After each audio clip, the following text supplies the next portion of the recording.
এমপিওভুক্ত শিক্ষক কর্মকর্তা কর্মচারীদের ইএফটি ফর্ম যেভাবে পূরণ করবেন আজকে বিস্তারিত আমরা এই ভিডিওটির মধ্যে আলোচনা করব। ১ নম্বরে আপনি দেখতে পাবেন ইন্ডেক্স নাম্বার।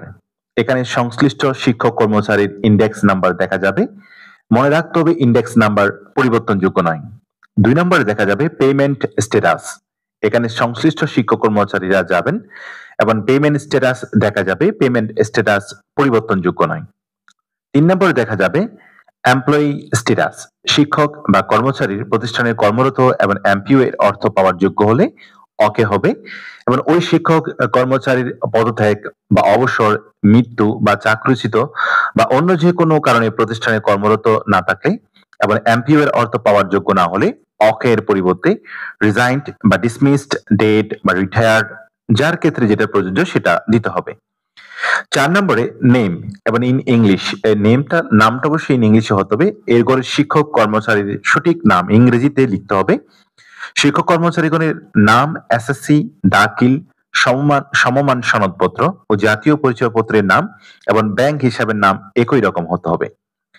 ৫ ইন বাংলা। এর ঘরে শিক্ষক কর্মচারীর সঠিক নাম বাংলায় লিখতে হবে। এক্ষেত্রে ইউনিকোড বা নিকষ ফন্টে বাংলায় লিখতে হবে। ৬ নম্বরে বা ৬ নম্বর থাকবে ফাদার্স নেম। এর ঘরে শিক্ষক কর্মচারীর পিতার নাম ইংরেজিতে লিখতে হবে এবং ৭ নম্বর থাকবে মাদার্স নাম। এর ঘরে শিক্ষক কর্মচারীর মাতার নাম লিখতে হবে। এরপরে ৮ নম্বরে এনআইডি নাম্বার। এই এনআইডি নাম্বারের ঘরে শিক্ষক কর্মচারীর সঠিক এনআইডি নাম্বার লিখতে হবে। যে সকল শিক্ষক কর্মচারী স্মার্ট কার্ড গ্রহণ করেছেন তাদের ক্ষেত্রে স্মার্ট কার্ড এর ১০ ডিজিটের সংখ্যাটি দিতে হবে। যে সকল শিক্ষক বা কর্মচারী ১০ ডিজিটের স্মার্ট কার্ড পাননি তারা তাদের এনআইডি কার্ডের ১৭ ডিজিটের সংখ্যাটি দিবেন। এনআইডি কার্ডের যে সকল নাম্বার ১৩ ডিজিটের হবে সেই সকল ১৩ ডিজিটের নাম্বারের শুরুতে ওই সকল শিক্ষক কর্মচারীর জন্মসাল যুক্ত করে ১৭ ডিজিট করে দিতে হবে এবং উক্ত এনআইডি নাম্বার নির্বাচন কমিশনের ডাটাবেজে হতে যাচাই করা হবে। এরপরে একটি এনআইডি কার্ড শুধুমাত্র একজনের জন্য ব্যবহারযোগ্য এবং একই শিক্ষক কর্মচারীর তথ্য শুধুমাত্র বর্তমান প্রতিষ্ঠান হতে হালনাগাদ করা যাবে এবং একাধিক প্রতিষ্ঠান হতে তথ্য হালনাগাদ করা যাবে না। ৯ ডেট অফ বার্থ। এর ঘরে সংশ্লিষ্ট শিক্ষক কর্মচারীর সঠিক জন্ম তারিখ যেটা আছে সেটি প্রদান করতে হবে। ১০ নম্বর থাকবে জেন্ডার। এর ঘরে সংশ্লিষ্ট শিক্ষক কর্মচারীর লিঙ্গের তথ্য প্রদান করতে হবে, তো মেল অর ফিমেল। এবং ১১ নম্বরে থাকবে রিলিজিয়ন। এর ঘরে সংশ্লিষ্ট শিক্ষক কর্মচারীর ধর্মের তথ্য প্রদান করতে হবে। ১২ নম্বর থাকবে হোম ডিস্ট্রিক্ট। এর ঘরে সংশ্লিষ্ট শিক্ষক কর্মচারীর নিজ জেলা প্রদান করতে হবে। ১৩ নম্বর থাকবে ডিজিগনেশন। এর ঘরে সংশ্লিষ্ট শিক্ষক কর্মচারীর নিয়োগ অনুসারে সঠিক পদ নির্বাচন করতে হবে। ১৪ নম্বর ডিজিগনেশন টাইপ। এর ঘরে সংশ্লিষ্ট শিক্ষকের মূল পদের নাকি শাখা শিক্ষক সেটা তথ্য দিতে হবে এবং সংশ্লিষ্ট শিক্ষক যদি মূল পদে নিয়োগপ্রাপ্ত হয় তাহলে তাকে রেগুলার দিতে হবে এবং শাখা নিয়োগপ্রাপ্ত হলে তাকে সেকশন সিলেক্ট করবেন এবং সংশ্লিষ্ট শিক্ষক যদি অতিরিক্ত জনবল হয়ে থাকেন তাহলে সারপ্লাস সংশ্লিষ্ট করবেন। ১৫ নম্বরে অ্যাপয়েন্টেড সাবজেক্ট। এর গড়ে সংশ্লিষ্ট শিক্ষক যে বিষয়ে শিক্ষক হিসেবে নিয়োগপ্রাপ্ত হয়েছেন সেই বিষয়ে সিলেক্ট করতে হবে। ১৬ নম্বরে পে কোড বা গ্রেড। এর ঘরে সংশ্লিষ্ট শিক্ষক কর্মচারীর প্রাপ্য সঠিক পে কোড সংশ্লিষ্ট সিলেক্ট করতে হবে। ১৭ নম্বর হবে প্রেজেন্ট পে স্টেপ বেসিক। এর ঘরে সংশ্লিষ্ট শিক্ষক কর্মচারীর মূল প্রাপ্ত বেতনের সঠিক ধাপ সিলেক্ট করতে হবে। ১৮ নম্বর মোবাইল এবং এর ঘরে সংশ্লিষ্ট শিক্ষক কর্মচারীর নিজস্ব মোবাইল নম্বর এন্ট্রি দিতে হবে। এরপরে এখানে অবশ্যই মনে রাখতে হবে মোবাইল নম্বরটি অবশ্যই আপনার এনআইডি কার্ডে রেজিস্ট্রেশন হতে হবে। ১৯ নম্বর ইমেল। এর ঘরে সংশ্লিষ্ট শিক্ষক কর্মচারীর নিজস্ব ইমেল আইডি এন্ট্রি দিতে হবে এবং ২০ নম্বরে first joining date in MPO and listed institute, অর্থাৎ কোন শিক্ষক কর্মচারী একাধিক প্রতিষ্ঠানে এমপিভুক্ত হিসেবে চাকরি করে থাকলে first joining date in MPO and listed ইনস্টিটিউটের ঘরে সংশ্লিষ্ট শিক্ষক কর্মচারীর প্রথম এমপিওভুক্ত যে প্রতিষ্ঠানে বিধি মোতাবেক নিয়োগপ্রাপ্ত হয় এমপিভুক্ত হয়েছিল সেই জয়নিং ডেটটা কিন্তু এন্ট্রি দিতে হবে। এবং ২১ নম্বরে ফার্স্ট এমপিও ডেট। সংশ্লিষ্ট শিক্ষক কর্মচারীর প্রথমে যেই তারিখে এমপিভুক্ত হয়েছেন ফার্স্ট এমপিও ডেটের গড়ে সেই তারিখ এন্ট্রি দিতে হবে। ২২ নম্বরে joining date in present post at present institution, অর্থাৎ কোন শিক্ষক কর্মচারী একাধিক প্রতিষ্ঠানে এমপিভুক্ত হিসেবে চাকরি করে থাকলে join date in present post present সিচুয়েশনের গড়ে বর্তমান প্রতিষ্ঠানের বর্তমান পদে যোগদানের তারিখ এন্ট্রি দিতে হবে।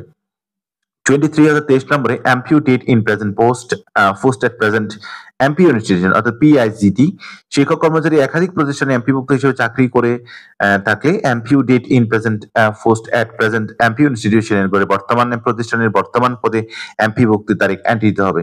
24 নম্বরে date of first upper grade time scale অর্থাৎ সংশ্লিষ্ট শিক্ষক কর্মচারী চাকরি জীবনে কোনো উচ্চতর স্কেল পেয়ে থাকলে date of first upper grade ও টাইম স্কেলের করে প্রথমে উচ্চতর স্কেল প্রাপ্তির তারিখ এন্ট্রি দিতে হবে।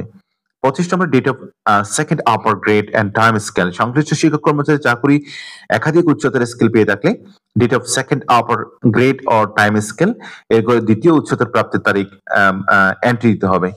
26 নম্বর date of P scale for college বিশেষ করে কলেজের সহকারী অধ্যাপকগণ যে তারিখে ষষ্ঠ গ্রেড বা সহকারী অধ্যাপকের স্কেল পেয়েছেন date of P scale for কলেজের করে সেই তারিখ এন্ট্রি দিতে হবে।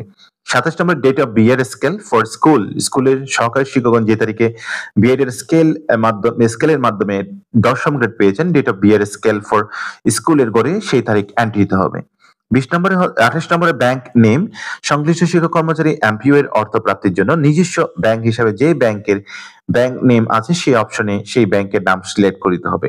29 নম্বরে ব্যাংক ব্রাঞ্চ নেম সংশ্লিষ্ট শিক্ষক কর্মচারী এমপিও এর অর্থ প্রাপ্তির জন্য সংশ্লিষ্ট ব্যাংকে যে শাখার হিসাব খুলেছেন ব্যাংক ব্রাঞ্চ নেম অপশনে সেই শাখার নাম সিলেক্ট করে দিতে হবে এবং শিক্ষক কর্মচারী বর্তমানে যে ব্যাংকের যে শাখার হিসাবে হতে এমপিও এর অর্থ উত্তোলন করেন সেই শাখার তার কোনো চলমান ঋণ থাকলে তিনি ব্যাংক শাখার পরিবর্তন করতে পারবে না। 30 নম্বর হচ্ছে রাউটিং নাম্বার সংশ্লিষ্ট শিক্ষক কর্মচারী এমপিও এর অর্থ প্রাপ্তির জন্য সংশ্লিষ্ট ব্যাংকে যে শাখা ব্যাংক ব্রাঞ্চ নেম অপশনে সিলেক্ট করেছেন রাউটিং অপশন নাম্বার অপশনে সেই শাখার রাউটিং নম্বর কিন্তু অটো লোড হবে। এরপর 31 নম্বর নেম অফ ব্যাংক অ্যাকাউন্ট সংশ্লিষ্ট শিক্ষক কর্মচারী এমপিও এর অর্থ প্রাপ্তির জন্য নিজস্ব ব্যাংক হিসাবের নাম নেম অফ ব্যাংক অ্যাকাউন্ট অপশনে অটো লোড হবে এবং এখানে কিছু লিখতে পারবেন না উক্ত উপরে নেম ইন ইংলিশ নাম ইংরেজিতে এবং এর করে লেখা থাকবে সেটি এখানে প্রদর্শিত হবে। 32 নম্বর ব্যাংক অ্যাকাউন্ট নম্বর ইএফটি এর মাধ্যমে এমপিও এর অর্থ প্রেরণের ওই অপশনটি সবচেয়ে গুরুত্বপূর্ণ এবং সংশ্লিষ্ট অপশনটির মাধ্যমে গুরুত্বপূর্ণ সংশ্লিষ্ট শিক্ষক কর্মচারী এমপিও এর অর্থ প্রাপ্তির জন্য নিজস্ব ব্যাংক হিসাবের নাম্বারটি অবশ্যই 13 থেকে 17 ডিজিটের অনলাইন হিসাব নম্বর হতে হবে এবং যে সকল শিক্ষক কর্মচারী এমপিওতে ব্যাংক হিসাব নম্বর সনাতন পদ্ধতি বা 4-5 ডিজিটের ব্যাংক হিসাব নম্বর রয়েছেন তারা অবশ্যই সংশ্লিষ্ট ব্যাংক থেকে 13 থেকে 17 ডিজিটের অনলাইন হিসাব নম্বর সংগ্রহ করে ব্যাংক অ্যাকাউন্ট নম্বর অপশনে এন্ট্রি দিতে হবে। ব্যাংক অ্যাকাউন্ট নম্বর অনলাইন না হলে বা ভুল হলে ইএফটি এর মাধ্যমে প্রেরিত এমপিওর অর্থ সংশ্লিষ্ট শিক্ষক কর্মচারীর ব্যাংক হিসাবে জমা হবে না। এবং 33 নম্বরে পটু সংশ্লিষ্ট শিক্ষক কর্মচারী সদ্য তোলা 300x300 পিক্সেলের রঙিন ছবি আপলোড করতে হবে এবং ছবির সাইজ সর্বোচ্চ 100 কেবি হতে পারবে এবং ছবিটি অবশ্যই অফিসিয়াল হতে হবে আর ব্যাকগ্রাউন্ড একক রঙের হতে হবে। 34 নম্বর সর্বশেষ অঙ্গীকার নামার ঘরে টিক দিতে হবে এবং সকল তথ্য পূরণ করা হলে সেভ অ্যাজ ড্রাফট বাটনে ক্লিক করে প্রথম জনের তথ্য জমা সম্পূর্ণ করতে হবে। সেভ অ্যাজ ড্রাফট বাটনে ক্লিক করে প্রথম জনের তথ্য জমা সম্পূর্ণ হলে ইএফটি ইনফরমেশন আপডেট ইনবক্সে ইএফটি তথ্য হালনাগাদে একটি ড্রাফট আবেদন জমা হবে। পরবর্তীতে সকল তথ্য প্রদানের জন্য EFT information update inbox EFT তে তথ্য হালনাগাদের ইনবক্স মেনুতে প্রবেশ করে ড্রাফট আবেদনটি ক্লিক করলে জনবল তালিকা পাওয়া যাবেন সেখানে হতে সকল জনবলের ইএফটি তথ্য প্রদান করতে হবে।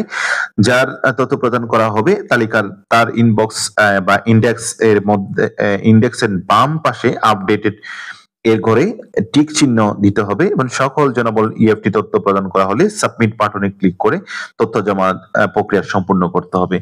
এ হচ্ছে আমাদের এমপিভুক্ত শিক্ষকদের ইএফটি তে তথ্য হালনাগাদ করার বিস্তারিত কিভাবে ইএফটি তথ্য হালনাগাদ করবেন সে বিস্তারিত আমাদের এই ভিডিওটির মধ্যে আপনাদের জন্য তুলে দিলাম। Thank you very much.